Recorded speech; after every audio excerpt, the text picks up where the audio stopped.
CMC XY400 is a classic cruiser bike that comes with a very powerful engine for effortless cruising.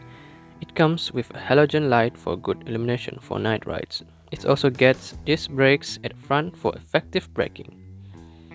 It is available in two variants, SE and SC. Both of them come with a 397.2cc liquid-cooled engine that churns out 26.2 horsepower at 7,000 rpm and 30 Nm of torque at 5,500 rpm. The latter comes made to a 5-speed transmission. The pricing starts from 18,300 ringgit. Husqvarna Vitpilen 401. Husqvarna Vitpilen 401 now also available as a 701 model, which gives the iconic cafe racer. The styling is influenced by cafe racer reimagined for modern riders and gives a classic cafe racer riding position with high-tech modern design. Modern rider features like a slipper clutch, WP suspension, Vibrio disc brakes, Bosch ABS, ride-by-wire throttle. This is a very small bike and weighs in at just 148 kg dry, outputting 42 brake horsepower and 37 Nm of torque. It is also the smallest bike on the list. Kawasaki W800 Cafe. Kawasaki is paying tribute to classics 1966 W800 Cafe. But there are a few modern twists. The LED headlights is a modern touch to the classic bikini fairing, and the analog dash and twin chrome exhaust are classic cafe racer style. Kawasaki is mixing classical and modern style to produce what I think is a great looking bike. The W800 Cafe is a 773cc vertical twin and produces 47 brake horsepower, so it's another compliant cafe racer. W800 is a 5-speed and weighs in at 223 kg. There's also slipper clutch, ABS, and pre-load adjustable rear suspension and ergo fit system, which means you can adjust the positioning of various parts like handlebars, foot pegs, and seat to fit a range of rider sizes. Suzuki SV650X is essentially just a SV650 dressed to go to a racer party with clip-on bars and a new paint job. The SV650 itself is a very good base for both old and new riders, and becoming a modern style cafe racer.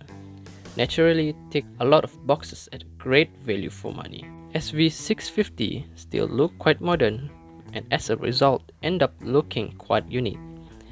Powered by 645cc V-twin with 75 brake horsepower, SV650 excess performance landing in the middle of the power list.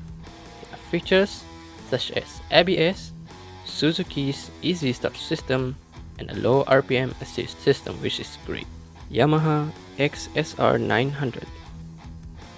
Yamaha XSR900 is the first Yamaha modern cafe racer release.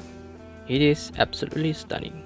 Powered by 150cc engine and MT-09 with 113 brake horsepower.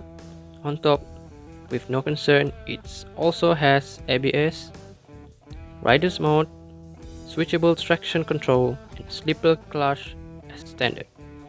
Plenty of customization options available as well as this bike is sure not to disappoint. Ducati Scrambler Cafe Racer, now one of the leaders of the recent retro revival craze.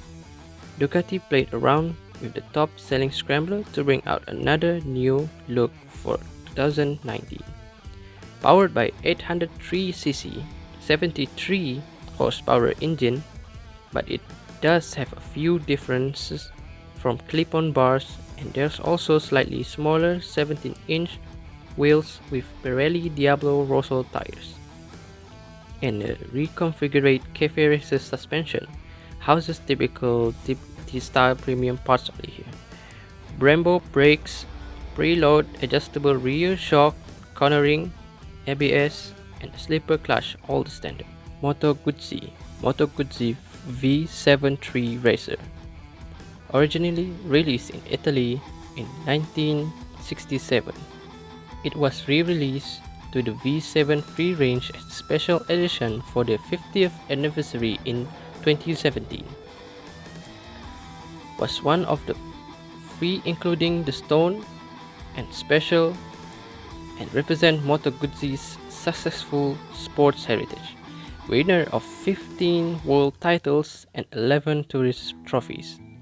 Powered by a V-twin 744cc engine that produces 52 brake horsepower. It's not quite a maniac on the road, much more of an elegant cruiser, because it was produced as a special edition. Attention to detail was paramount, and a V7 racer was given the highest spec features. Moto Guzzi could fit in fully adjustable suspension with Öhlins rear shocks and chromium fuel tank with Rosso Corsa painted frame. BMW R Nine T racer, hugely popular variation for BMW, with an aggressive riding position, tucking you behind burning fairing. This bike is a twin-cylinder 1170cc boxer engine, of course, outputting 110 brake horsepower, is a 6-speed and shaft-driven, and expect all of the features like ABS, adjustable rear suspension, twin discs in the front and single disc at the end. Royal Enfield Continental GT. Royal Enfield Continental GT, well known in the industry for making stunning retro machines at great prices. A resurgent Royal Enfield released in Continental GT to a great reception and have seen this bike in good numbers in 2019. The bike is powered by a brand new 648cc parallel twin engine and has been tuned for a bit more power at low revs and 47 brake horsepower. Plus the exhaust sound incredible as well, that parallel twin engine. Triumph Thruxton 1200. Triumph's Thruxton 1200, one of the original pioneers of the cafe racer movement in 1960s England, now reborn as a modern classic cafe Thruxton. Thruxton 1200 is powered by a Bonneville engine that puts out 95.6 brake horsepower. The output is 62% more torque in the previous Thruxton, 12 Nm of torque, and got so much power at the lower ends and throughout the rev run. Triumph also kept the weight nice and low at 206 kg. Thank you for watching. Comment down below and subscribe for future content.